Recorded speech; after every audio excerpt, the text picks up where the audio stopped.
Selamat datang kembali di sesi bedah sumber kita. Hari ini kita punya sesuatu yang, menarik banget nih. Kita bakal nyelami bagian prolog sebuah buku yang ngebahas pertanyaan gede. Kenapa sih ada peradaban yang runtuh, tapi ada juga yang bisa bertahan lama? Sumber kita kali ini, prolognya, judulnya Cerita Dua Peternakan. Tepat. Dan tujuan kita di sini tuh buat ngebongkar cara berpikir si penulis. Gimana dia ngelihat pola-pola keruntuhan gitu kan. Prolog ini langsung ngasih perbandingan yang kuat banget dan ngenalin konsep-konsep kunci buat keseluruhan bukunya. Betul, kita pengen tahu nih, pelajaran awal apa sih yang bisa kita comot dari sini? Oke deh, kita langsung aja ya. Prolog ini dibuka dengan kontras yang luar biasa antara dua peternakan sapi perah. Sekilas mirip banget, tapi nasib akhirnya, jauh banget. Persis. Jadi ada peternakan Halls di Montana, Amerika, terus lawannya peternakan Gardar, ini peninggalan bangsa Norse di Greenland. Kesamaannya tuh banyak banget. Sama-sama peternakan raksasa pada masanya, paling maju, paling makmur lah di daerahnya. Lumbungnya aja mirip tau, barisan kandang sapi hadap-hadapan gitu, ukurannya juga nggak beda jauh, Halls sekitar 200 sapi, Gardar 165. Dan cara kerjanya mirip juga ya. Sapinya dilepas merumput pas musim panas, terus mereka bikin jerami sendiri buat stok musim dingin, bahkan sama-sama pakai irigasi.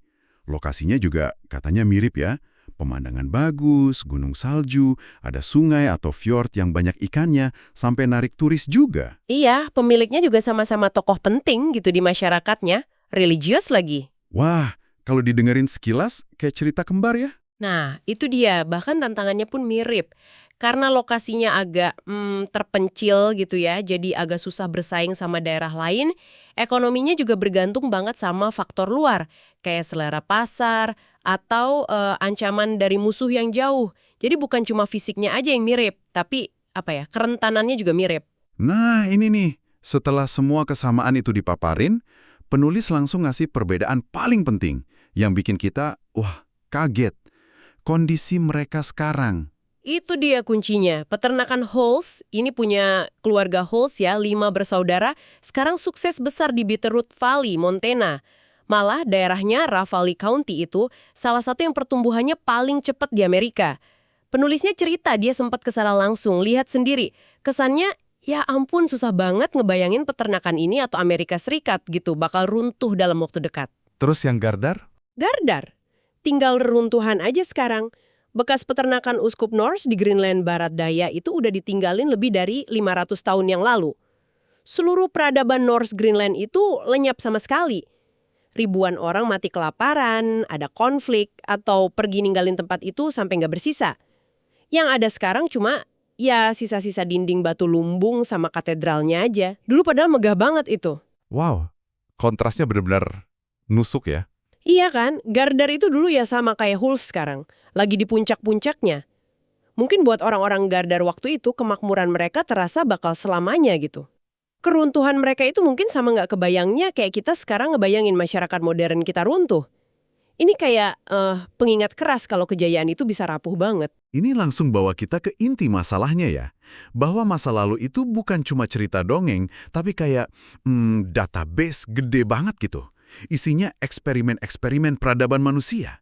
Kita bisa belajar banyak dari kegagalan kayak North Greenland, tapi juga dari cerita suksesnya. Saya jadi keingat puisi Ozymandias, Shelley, itu loh patung raja sombong yang tinggal runtuhan di padang pasir. Gambaran keruntuhan yang kuat banget. Dan penting juga nih kita samain persepsi, apa sih maksudnya keruntuhan atau kolaps di buku ini? Ini bukan sekedar, ekonomi lagi lesu sementara, atau ganti raja gitu ya. Definisinya lebih parah, penurunan drastis jumlah penduduk dan atau kompleksitas politik, ekonomi, sosialnya di wilayah yang luas dan berlangsung lama. Jadi skalanya gede dan dampaknya dalam ya. Prolog ini juga nyebutin contoh-contoh lain kan, selain North Greenland.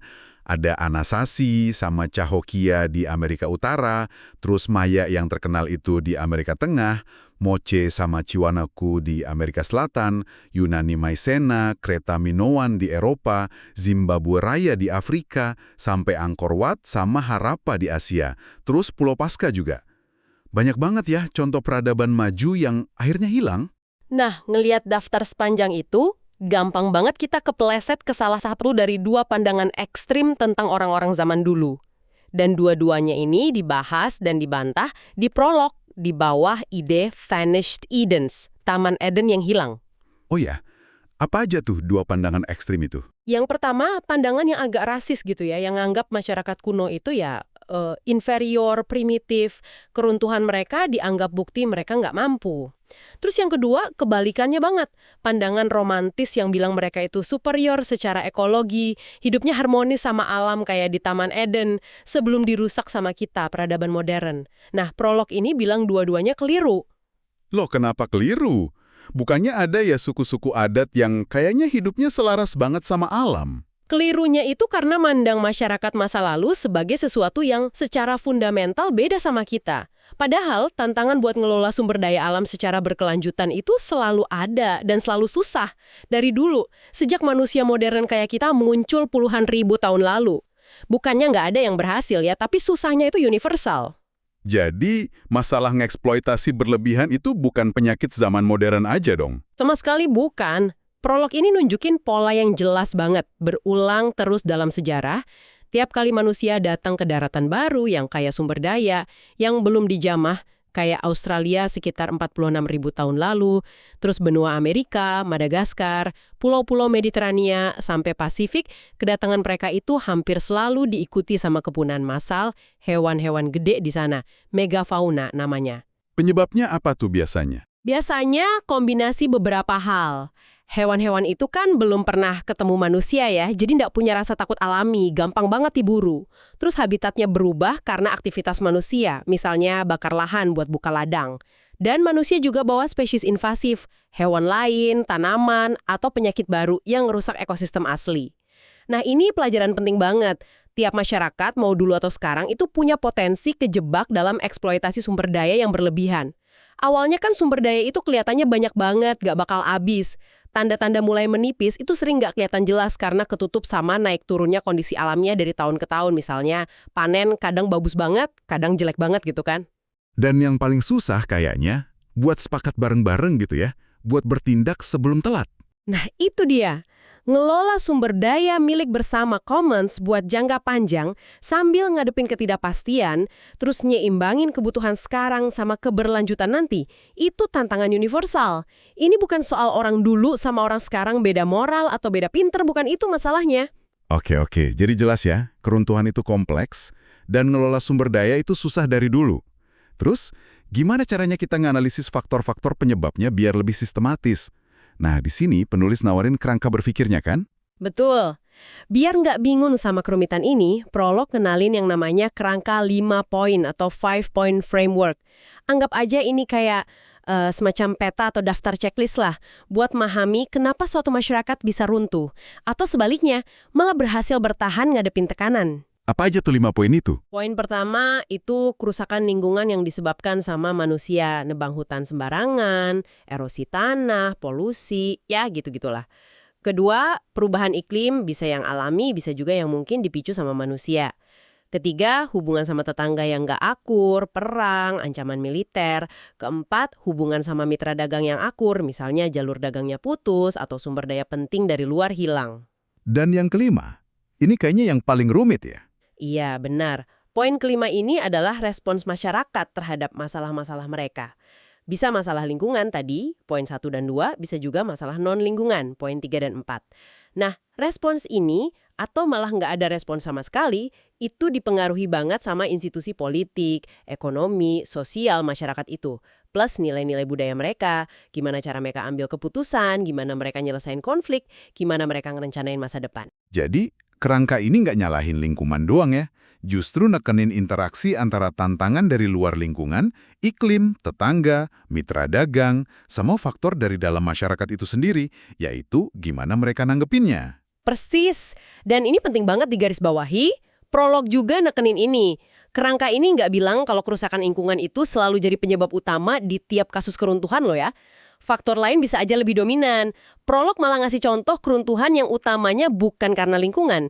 Kayak runtuhnya Uni Soviet kan lebih karena politik ekonomi internal di zaman modern, atau hancurnya Kartago sama Roma di zaman kuno, itu kan murni kekuatan militer. Artinya, fokus buku ini emang ke kasus-kasus yang lingkungannya berperan, tapi analisisnya tetap pakai kacamata kelima faktor itu semua. Tepat sekali. Kalau mau jujur nih, judul lengkap buku ini bisa jadi panjang banget. Kayak gini mungkin. Studi kasus keruntuhan masyarakat yang ada unsur lingkungannya, kadang diperparah perubahan iklim, hubungan sama musuh dan teman dagang, plus analisis respons masyarakatnya. Haha, jelas kan? Kolaps atau keruntuhan jauh lebih simpel kan? Iya, iya. Jauh lebih gampang dijual juga. Menariknya lagi, prolog juga nyebut kalau penulisnya punya pengalaman langsung yang relevan sama isu ini, bukan cuma dari teori aja. Ya, ini nambah sisi menarik sih ke analisisnya. Disebutin dia pernah kerja di peternakan Montana, kayak si Halls itu, terus pernah interaksi sama penambang tembaga, ngamatin langsung perusahaan-perusahaan ekstraktif kayu, ikan, minyak, gas. Dia bahkan pernah kerja sama WWF buat mantau dampak lingkungan dari pengeboran minyak di Papua Nugini. Wah, pengalaman lapangan kayak gitu pasti nggak cukup perspektif beda ya. Apalagi pas nganalisis hubungan rumit antara bisnis, ambil sumber daya alam, sama dampaknya ke lingkungan dan masyarakat. Ini bisa jadi bikin pemahamannya soal faktor kelima tadi, respon masyarakat, jadi lebih kaya ya, termasuk respons dari perusahaan sama pemerintah gitu. Sangat mungkin. Ngeliat langsung dinamika di lapangan, tantangan pas ambil keputusan, tawar-menawar antar pihak, itu pasti ngasih pemahaman yang lebih bernuansa lah dibanding cuma analisis data dari jauh. Terus nih, kan contoh peradabannya banyak banget ya, dari waktu dan tempat yang beda-beda. Gimana caranya penulis bisa narik kesimpulan yang kuat? Apa dia cuma bandingin Hull sama Garner aja? Oh tentu enggak. Prolog ngejelasin metode kunci yang dipakai di seluruh buku. Namanya metode perbandingan, comparative method. Ini penting banget, soalnya kalau kita belajar sejarah atau fenomena gede kayak keruntuhan peradaban, kita kan nggak bisa bikin eksperimen di lab yang terkontrol kayak di fisika atau kimia gitu. Jadi kita manfaatin eksperimen alami yang udah kejadian di sejarah gitu. Kurang lebih gitu ya. Caranya itu dengan bandingin banyak masyarakat sekaligus. Kita lihat nih masyarakat-masyarakat yang beda-beda faktor inputnya, misalnya ada pulau yang terpencil banget, ada yang enggak. Ada yang hujannya banyak, ada yang kering kerontang. Ada yang tanahnya subur banget, ada yang enggak. Terus kita lihat gimana beda input ini nyambungnya sama output yang beda. Misalnya, seberapa parah hutannya rusak, masyarakatnya akhirnya runtuh, atau malah bertahan, atau bahkan berkembang. Ada contoh konkretnya nggak di buku gimana metode ini dipakai? Sama timnya nganalisis 9 variabel input kayak tingkat isolasi, curah hujan, risiko bencana alam, buat ngelihat faktor mana sih yang paling kuat ngaruhnya ke deforestasi sama nasib akhir masyarakat di pulau-pulau itu. Apakah mereka bertahan atau malah runtuh? Contoh kedua, perbandingan 6 koloni bangsa Norse Viking di Atlantik Utara. Kita kan udah bahas tuh Greenland yang runtuh total. Tapi ada koloni lain di Islandia, Orkney, Shetland, Faroes, sama Newfoundland. Nasib mereka ini macam-macam banget. Ada yang cepat ditinggalin kayak Newfoundland, ada yang berhasil bertahan bahkan berkembang kayak Islandia sama Faroes. Nah, dengan bandingi faktor-faktor kayak kualitas tanahnya buat pertanian, gampang nggaknya kontak sama Norwegia sebagai pusatnya, terus hubungan sama penduduk asli setempat kayak di Greenland sama Newfoundland, pola-pola penyebab sukses atau gagalnya jadi lebih kelihatan. Islandia di sini jadi contoh menarik soal adaptasi yang berhasil. Oh, jadi dengan bandingin banyak kasus gitu, kita bisa mulai nemuin pola yang berulang ya. Terus ngenalin faktor mana aja yang kayaknya paling nentuin. Ini jelas lebih kuat daripada cuma lihat 1-2 contoh aja. Mirip kayak dokter gitu ya, nebak penyakit dengan lihat banyak pasien, gejalanya mirip. Analoginya lumayan pas tuh. Metode perbandingan ini bikin kita bisa nguji hipotesis soal penyebab runtuh atau suksesnya peradaban secara lebih sistematis, meskipun ya laboratorium kita itu catatan sejarah sama temuan arkeologi. Oke, setelah paham latar belakangnya, kontras utamanya, kerangka analisis, sama metodenya, prolog juga ngasih kita bocoran dikit ya soal apa aja yang bakal dibahas di bagian-bagian selanjutnya, buku ini. Semacam peta perjalanan gitu ya. Maju kayak sekarang. Terus kita diajak mundur ke masa lalu gitu. Iya, bagian kedua fokusnya ke masyarakat masa lalu. Nah ini bagian yang paling banyak ngebahas contoh-contoh klasik keruntuhan. Pulau Paskah yang misterius itu, terus Kepulauan Pitcairn sama Henderson yang terpencil banget, peradaban Anasazi di Amerika Barat Daya, Maya di Amerika Tengah, dan tentu aja North Greenland yang udah kita singgung tadi. Tapi kan nggak semuanya gagal ya. Tadi disebut ada contoh sukses juga. Nah, Ini penting banget. Bagian kedua ini juga secara khusus ngebahas masyarakat masa lalu yang berhasil ngatasin tantangan lingkungan mereka. Ada Islandia yang berhasil bangkit dari kerusakan lingkungan di awal-awal, terus masyarakat dataran tinggi Nugini yang bikin sistem pertanian berkelanjutan yang luar biasa banget, pulau kecil Tikopia di Pasifik, sama Jepang pas zaman Tokugawa yang berhasil ngerem deforestasi besar-besaran. Ini menarik soalnya kita bisa bandingin pendekatannya. Ada yang kayaknya dari bawah ke atas, bottom up, kayak di Tikopia sama Nugini, ada yang lebih terpusat dari atas ke bawah, top down, kayak di Jepang. Wah, menarik tuh bedain pendekatannya. Setelah lihat masa lalu, kita balik lagi ke masa kini. Bener. Bagian ketiga ngebahas masyarakat modern yang ngadepin tantangan mirip. Kasus yang diangkat misalnya genosida Rwanda yang ternyata ada akar masalah lingkungan sama kependudukannya juga. Terus kontras yang tajam banget antara Haiti yang lingkungannya rusak parah sama Republik Dominika yang relatif lebih baik padahal satu pulau. Ini mirip kontras Norse sama Inuit di Greenland dulu. Terus ada juga tantangan gede yang dihadapi Cina sama Australia soal lingkungan dan sumber daya. Ini negesin lagi kalau pelajaran masa lalu itu relevan banget buat hari ini. Dan terakhir, bagian keempat, kayaknya ini tempat narik kesimpulan besarnya ya. Tepat.